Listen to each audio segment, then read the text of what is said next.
Ahora pasaré a presentar a nuestra siguiente expositora, a quien también agradezco enormemente su presencia en esta mesa.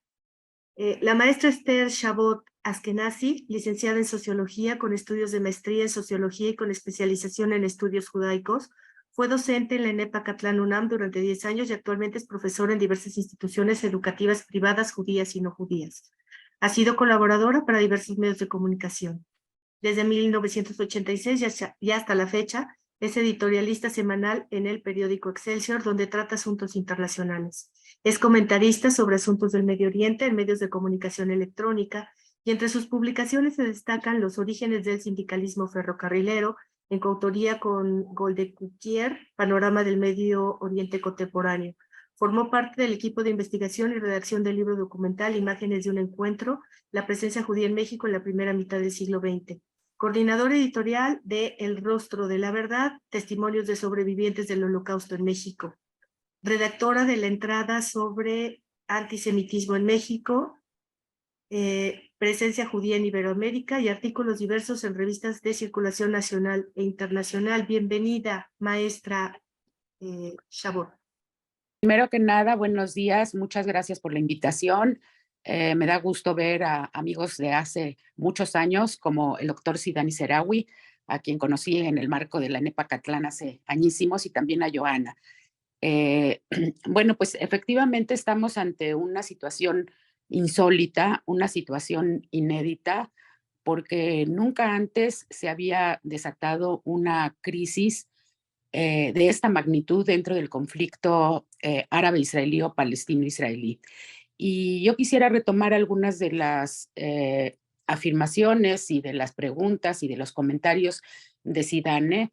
Por ejemplo, algo que él mencionó en un primer término fue esta perplejidad ante el hecho de que Israel pudo haber sido tomado por sorpresa de una manera tan flagrante, tan abierta. ¿Cómo fue posible que entraran tantos miles bueno, varios miles de terroristas del Hamas eh, a, a realizar los actos terroristas que hicieron?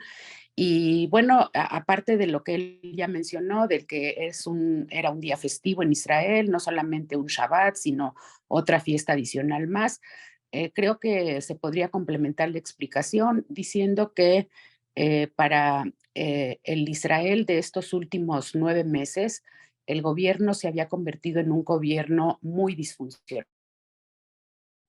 Se trató de un gobierno armado por Netanyahu, con colegas, con socios francamente controvertidos, que no garantizaban para nada una funcionalidad dentro del Estado. Sabemos que en Israel se desató una iniciativa de reforma judicial que creó una polarización brutal dentro de la sociedad israelí, con 40 semanas seguidas de protestas multitudinarias rechazando esta reforma que pretendía la democracia israelí mediante un también ataque a la Suprema Corte de Justicia, entre otros muchas iniciativas más. Y bueno, esta fractura, esta polarización afectó sin duda no solamente a la sociedad civil israelí, sino al aparato militar, al aparato de inteligencia, al aparato policíaco, y eso redundó seguramente en el hecho de que haya habido esta fragilidad y este descuido, y podemos decir también incluso esta negligencia. También pues hubo cálculos totalmente equivocados, en el sentido de que parece ser que los servicios de inteligencia o algunos de los ministros del gobierno consideraban que el riesgo de inestabilidad y de violencia se centraba en el Cisjordania, en la margen occidental del Jordán, y por lo tanto en esa zona fue donde se concentraron la mayor parte de las tropas y, y de pues, aquellos que estaban destinados a proteger sobre todo asentamientos de los colonos, dejando desprotegida toda la zona sur colindante con Gaza, que efectivamente resultó una zona tremendamente dañada por estos ataques,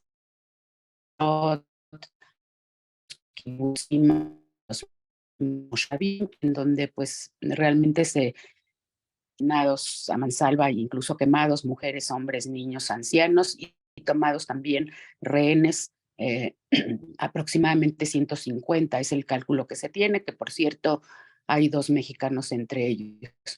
Entonces, evidentemente a mí me parece que el gobierno de Netanyahu o Netanyahu mismo está destinado ya a sucumbir. Creo que ya es un cadáver político que por lo pronto sigue al mando, porque en este momento no es posible un recambio con toda la emergencia que se está viviendo. Creo que también su reforma judicial ya está muerta, y en este caso creo que afortunadamente. Y bueno, pero siguen pendientes otros muchos interrogantes. Como lo dijo Zidane, la entrada, el ingreso de tropas por tierra a Gaza ya está anunciada el día de hoy. Incluso me entero hace poco rato de que las fuerzas israelíes, más bien el aviso israelí hacia la franja ha sido que la población civil se mude del norte al sur, lo cual pues es imposible, una movilización de 1 millón de personas en unas cuantas horas, creo que es algo irrealizable. Y pues creo que el enorme riesgo que se abre ahora es más allá de los riesgos que ya mencionó Zidane, de que este conflicto se extienda mediante una incorporación de Hezbollah, una incorporación también de palestinos de Cisjordania en una nueva intifada.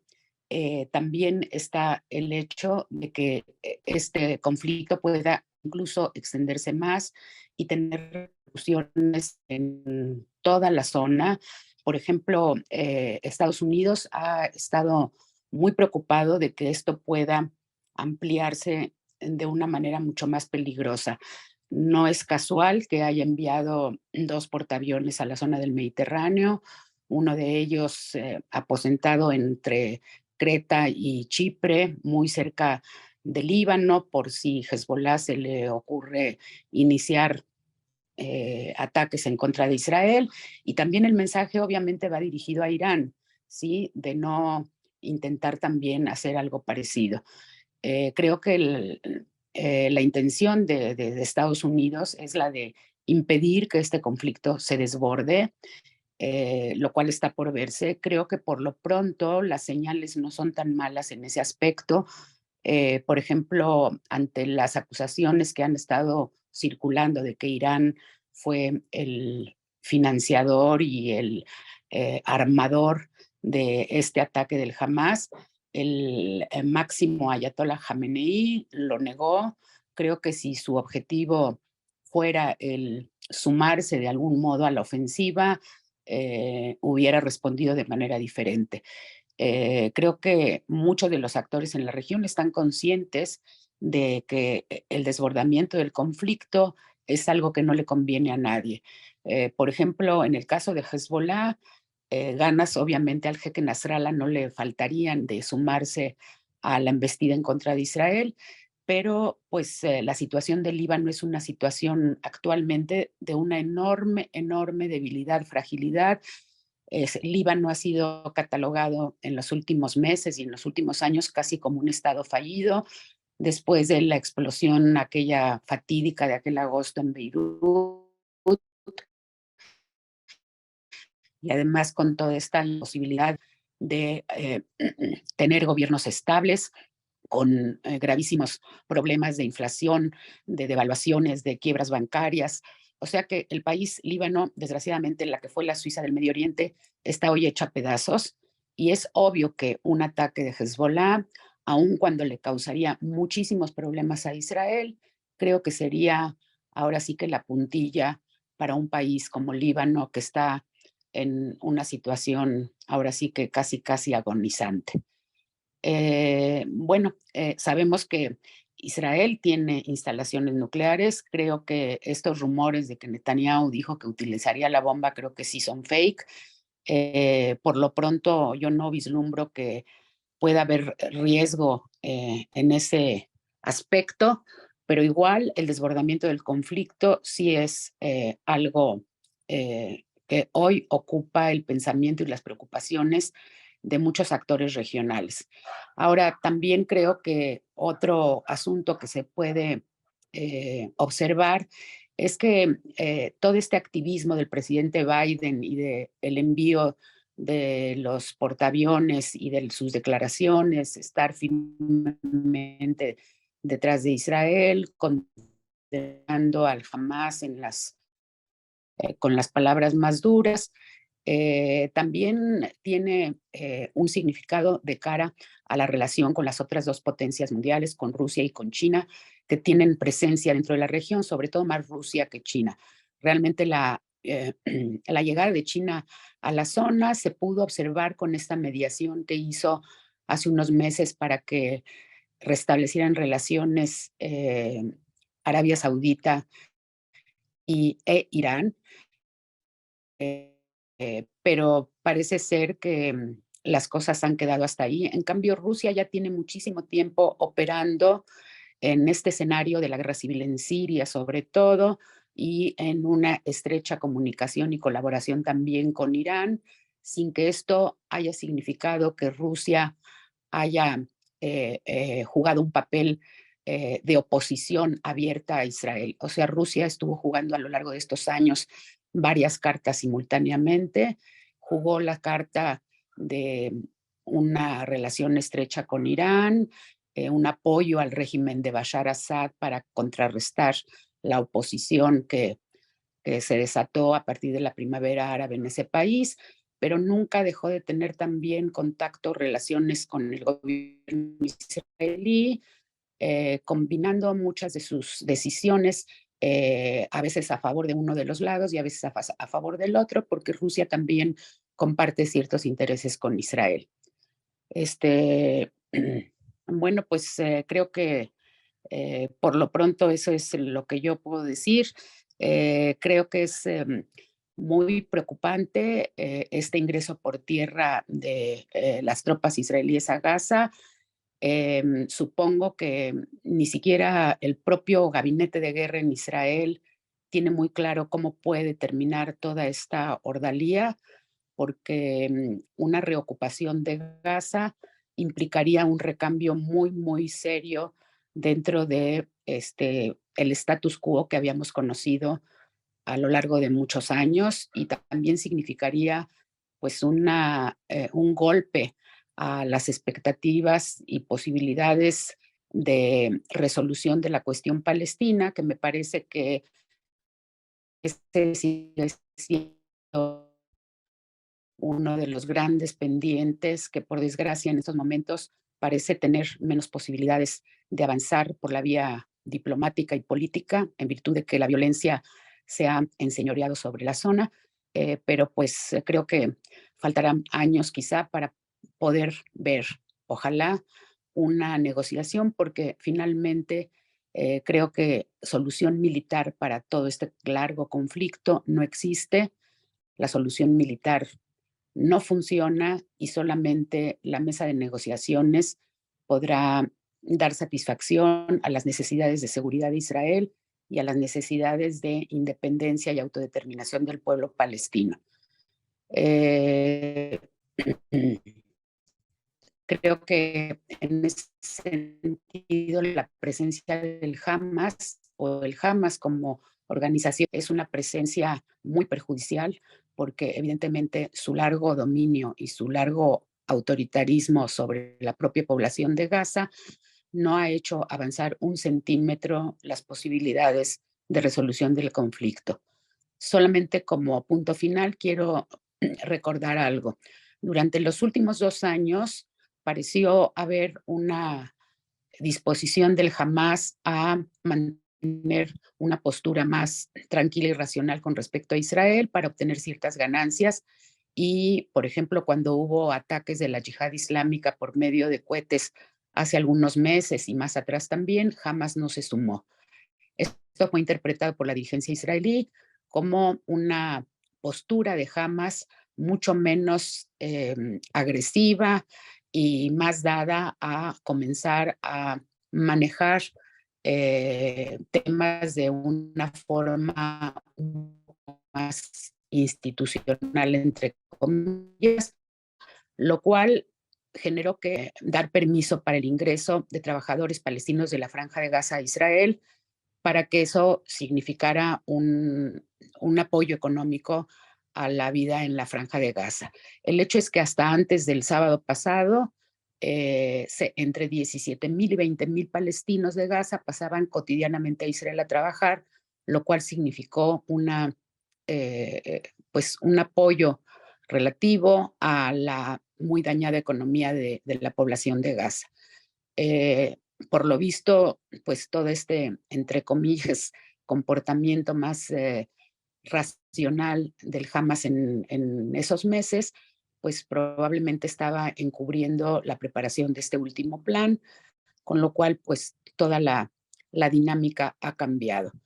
Y francamente, vaticinar cómo pueden terminar estas cosas, creo que en este momento es imposible. Nadie tenemos la bola de cristal y los elementos que se juegan son demasiado complejos y hay muchos imponderables que van a ir apareciendo en el camino que finalmente serán los que decidan, para bien y para mal, el final de todo este drama tremendo. Gracias. Muchas gracias, maestra. Tenemos por aquí algunas preguntas y a lo mejor también entre los mismos ponentes tengan preguntas entre ustedes.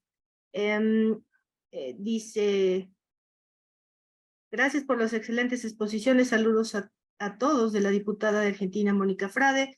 Felicitaciones, Alberto, a nivel más conceptual que pasó al mundo y nuestra democracia, el 75% del mundo está viviendo en regímenes no democráticos. ¿Qué nos pasó? Manuel Carrillo.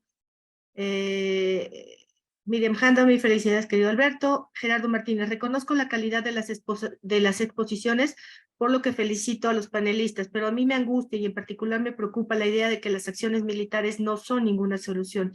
Sin embargo, cada vez son más frecuentes dichas acciones militares. ¿Cuáles son las opciones para la ciudadanía mundial, que son en primera y última instancia los principales afectados y los blancos involuntarios de los ejecutores de la violencia? Me parece que esta pregunta la podrían contestar la doctora Chabot y la doctora Joana, dado que de eso trataron sus ponencias. Leo estas otras preguntas, porque tal vez están relacionadas evidentemente. Pregunta abierta, ¿tendrá impacto económico en el mundo este conflicto? Edgardo, ¿qué le pasó al sistema de inteligencia israelí? Luis Núñez dice, felicito el evento y lo profesional y ecuánime de las y los ponentes. Adelante, maestra Chabot. Sí, perdón por toda la interrupción, pero fue aquí un problema tecnológico que no soy muy ducha para resolver. Bueno, por supuesto que económicamente considero yo que sí, esto va a tener repercusiones. Evidentemente hay un trastocamiento del funcionamiento normal de las economías en la zona, por ejemplo, en este caso Israel, que ya de por sí desde estos últimos meses del año, a partir de toda la desconfianza y todo el movimiento de protesta que se generó, su moneda se devaluó, hubo una fuga de capitales, hubo movimientos cargados de mucha incertidumbre con relación a las inversiones. Y bueno, pues todos estos desarrollos que hemos conocido a lo largo de la historia, cuando las economías se transforman en economías de guerra, creo que necesariamente van a empezar a imponerse y a ofrecer nuevos panoramas económicos bastante diferenciados de lo que conocemos en tiempos de desarrollo pacífico de cualquier nación. Y bueno, pues la verdad es que ahorita otro evento más. Agradezco muchísimo, Marcela, la invitación y espero que mi participación haya sido de alguna manera productiva. Gracias. Claro que sí, doctora, muchísimas gracias por su participación.